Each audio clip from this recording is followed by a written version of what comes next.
جیسے کہ آپ جانتے ہیں کہ انمول موتی کے تحت آیات قرآنی کے فوائد پر گفتگو چل رہی ہے۔ ظاہر ہے کہ مختلف صورتوں کے فوائد، فضائل اور اسماء الحسنہ کے فضائل، فوائد اور بہت سی جو ہے مفید چیزیں آپ کے سامنے پیش کی جا چکی ہیں۔ اب ہم جو ہے قرآن کریم کی مختلف آیات کے جو فوائد و فضائل وہ آپ کے سامنے رکھ رہے ہیں۔ ان میں سے آج ہمارا 11واں پروگرام ہے۔ تو اس 11ویں پروگرام کے اندر ہم جو ہے ہر پروگرام میں 4 آیات پر گفتگو کرتے ہیں، لہذا آج بھی ہم جو ہے 4 آیات پر گفتگو کریں گے اور ہر آیت کے جو فضائل و فوائد آپ کے سامنے رکھیں گے۔ چنانچہ آج کی جو پہلی آیت ہے وہ سورۃ طٰہٰ کی آیت نمبر 25 سے لے کے 28 تک، یہ مشہور آیت ہے اور یہ دعا ہے حضرت موسیٰ علیہ السلام کی، اسکرین پہ آ بھی رہی ہے۔ ربی اشرح لی صدری ویسر لی امری واحلل عقدۃ من لسانی یفقہوا قولی۔ یہ کمال کی آیت ہے، اس کے بڑے فوائد ہیں۔ سب سے پہلا فائدہ اس کا یہ ہے کہ علم میں ترقی کے لیے کمال کا اس کے اندر نفع ہے کہ اگر انسان جو ہے وہ علم میں ترقی چاہتا ہے تو فجر کے بعد 21 مرتبہ پڑھ کے اپنے سینے پہ دم کر لیا کرے اور 90 دن یہ پابندی سے کرے، انشاءاللہ اس کی دینی و دنیاوی علوم میں ترقی نصیب ہوگی۔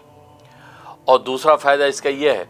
کہ کشادگی ذہن کے لیے سینہ کھلے، ذہن کھلے اور علم و معرفت جو اس کے سمجھ میں آنے لگے، تو اس کے لیے 41 دفعہ پانی پر دم کر کے پئیں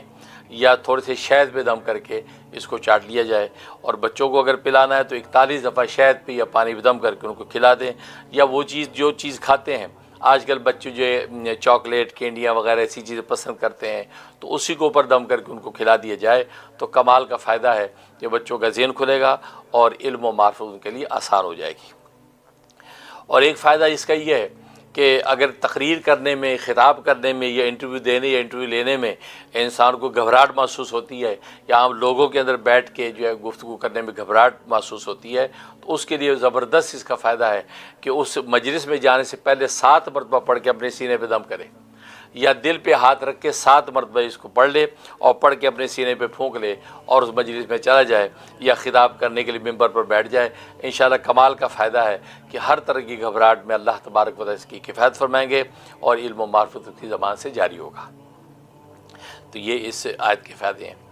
دوسری آیت ہے یہ سورۃ طٰہٰ کی آیت نمبر 155، سورۃ طٰہٰ کی آیت نمبر 155۔ اس میں ایک عجیب و غریب فائدہ حضرت حکیم الامت مجدد ملت مولانا اشرف علی تھانوی رحمہ اللہ تعالیٰ نے لکھا ہے۔ انہوں نے فرمایا کہ اصل میں ہر انسان کے ساتھ ایک شیطان ہوتا ہے، جیسے کہ حدیث میں آتا ہے۔ شیطان جو ہے وہ گناہوں کے وساوس ڈالتا ہے، ایک فرشتہ ہوتا ہے جو نیکی اور تقوی اور خیر کے وساوس ڈالتا ہے۔ اب شیطان اور جو ہے وہ اس فرشتے کی آپس میں مڑ بھیڑ رہتی ہے کہ انسان بسا اوقات نیکی یا بدی کے اندر جب کشمکش کا شکار ہوتا ہے تو وہ سمجھ جائے کہ ان دونوں کی جو آپس میں جو مڑ بھیڑ ہو رہی ہے، تو وہ شیطان جو انسان کے ساتھ جو رہتا ہے، جو اس کو وساوس ڈالتا ہے، تو اس کو جو حمزاد کہتے ہیں۔ حضرت حکیم الامت تھانوی رحمۃ اللہ علیہ فرماتے ہیں کہ مشائخ سلسلہ میں یہ بات چلی آ رہی ہے کہ جب مردے کی تدفین کی جائے تو تدفین کے وقت جو ہے یہ آیات اگر پڑھ لی جائیں، سورۃ طٰہٰ کی آیت نمبر 155، اور وہ آپ جانتے ہیں کہ وہ یہ 3 جو لپیں جو ہے وہ قبر کے اوپر ڈالی جاتی ہیں، تو منھا خلقناکم وفیہا نعیدکم ومنھا نخرجکم تارۃ اخریٰ، تو یہ جو ہے وہ جب اس کے اوپر جو پھینکی جائیں گی تو اس سے کیا ہوگا؟ فرمایا کہ جو اس کا حمزاد شیطان ہے وہ بھی ساتھ ہی دفن ہو جاتا ہے، ساتھ ہی دفن ہو جاتا ہے۔ اگر جو وہ 7 دفعہ نہ ہو تو پھر وہ الاؤں بلاؤں کے ساتھ مل کے ایک عجیب و غریب جو وہ کردار بن جاتا ہے اور پھر لوگوں کو پریشان کرتا ہے۔ چنانچہ لکھا ہے کہ اسی وجہ سے کہ وہ قومیں جو مردوں کو جلا دیتی ہیں ان کا وہ شیطان حمزاد جو وہ نکل جاتا ہے اور نکل کے جو ہے وہ اللہ بلا آفتوں کے ساتھ مل کے جو ہے وہ مختلف شیطانیتیں وہ لوگوں میں کرنے لگتا ہے، لوگوں کو شرارت میں تنگ کرتا ہے، پریشان کرتا ہے، کسی پہ حاوی ہوتا ہے۔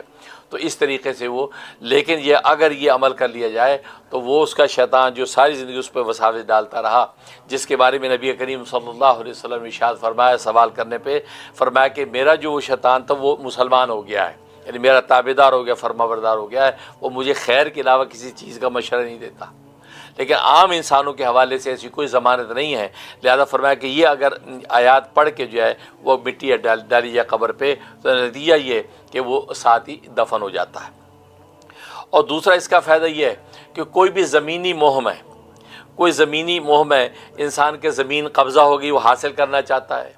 یا کسی زمین کا کوئی ایسا معاملہ ہے کہ زمین میں وسعت چاہتا ہے، اس طریقے کی چیزوں کے اندر جو وہ کوئی ایسا مقدمہ لاحق ہے، تو اس آیت کو زبردست اس کے لیے تاثیر ہے کہ 41 مرتبہ روزانہ کسی بھی وقت اس آیت کو پڑھے، 41 مرتبہ اول آخری 11 مرتبہ درود ابراہیمی اور پڑھ کے اللہ سے دعا کر لے، تو زمین کا کسی بھی قسم کا مقدمہ جو ہے، اگر زمین آپ سے چھن گئی ہے، کسی نے قبضہ کر لی ہے، یا زمین کے حوالے سے آپ کو ایسی چیزیں، کوئی آفتیں زمین میں آ گئی، کوئی کیڑے مکوڑے لگ گئے، آپ چاہتے ہو کوئی صفائی ہو جائے، تو یہ 41 دفعہ پڑھ کے آپ دعا کریں۔ اگر پانی میں دم کر کے پانی کے مختلف جگہوں پہ چھڑک سکیں تو کمال کا فائدہ ہے۔ اس کا فائدہ یہ ہوگا کہ جتنی بھی آفات اور آلائش ہے وہ وہاں سے رفع ہو جائیں گی، وہ زمین جو ہے صاف ستھری ہو کر آپ کے ہاتھ میں آ جائے گی۔ یہ زبردست فائدہ ہے۔ تو یہ اس کے نفع ہیں سورۃ طٰہٰ آیت نمبر 155۔ اس کے بعد تیسری آیت ہے، یہ آیت جو ہے سورۃ طٰہٰ کی آیت نمبر 114 نمبر آیت ہے۔ اس کو بھی علم کی ترقی کے اندر زبردست جو ہے وہ تاثیر حاصل ہے۔ ترقی علم کے لیے خود نبی کریم صلی اللہ علیہ وسلم کو بھی اللہ تبارک و تعالی نے یہ آیات جو ہے پڑھنے کو حکم فرمایا، قل ربی زدنی علما، اے پیغمبر یہ دعا کیا کرو، ربی زدنی علما، اے میرے رب میرے علم میں اضافہ فرما۔ کسی بات کی گہرائی اور تہ تک پہنچنے کے لیے نبی کریم صلی اللہ علیہ وسلم کو یہ آیت بتائی گئی تھی کہ آپ یہ آیت پڑھا کریں۔ اس کی برکت یہ ہوگی، کوئی بھی بات، کوئی بھی معاملہ آپ کا سامنے آئے گا، آپ سنتے ہی اس کی تہ تک پہنچ جائیں گے، اس کی اصلی علت اور وجہ آپ کو پتہ چل جائے گی۔ تو گویا کہ وہ سطحی طور پہ بات کچھ اور ہے، گہرائی میں اس کا اندر منشا کچھ اور ہے۔ فرمایا اس آیت کے پڑھنے سے آپ کو یہ حاصل ہو جائے گا۔ تو نبی کریم صلی اللہ علیہ وسلم کو یہ خاص فراست اور فہم نصیب ہونے کے لیے آیت دی گئی۔ لہٰذا آج بھی اگر کوئی شخص جو اس کا اہتمام کرتا ہے اور 125 مرتبہ روزانہ اس آیت کو پڑھ کے اپنے سینے پہ دم کر لے، تو اللہ تبارک و تعالی اس کو بھی علم کی وہ گہرائی اور فراست کی وہ عمق اور یہ تہ عطا فرما دیتے ہیں کہ وہ گفتگو اور معاملے کو دیکھتے ہی اس کی تہ تک پہنچ جائے گا۔ تو یہ زبردست تاثیر۔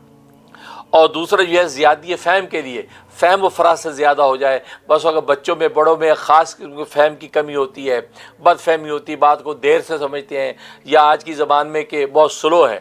سلو تھنکنگ ہے، اس کی بہت دیر سے سوچ پہ پہنچتا ہے، اس کو تیز کرنے کے لیے اس میں زبردست تاثیر ہے کہ اگر یہ آیت جو ہے وہ 11 مرتبہ روزانہ اس کے اوپر پڑھ کے دم کر دیا جائے، یا وہ خود کسی کھانے پینے پہ دم کر کے جو ہے اس کو پی لیا کرے، تو جناب زبردست فائدہ ہے۔ اس کی جو فہم و فراست تیز ہو جائے گی، اور وہ بالکل تیزی کے ساتھ جو ہے ہر چیز کو سوچے گا، سمجھے گا، اور اس کو اللہ تبارک و تعالی نفع دیں گے۔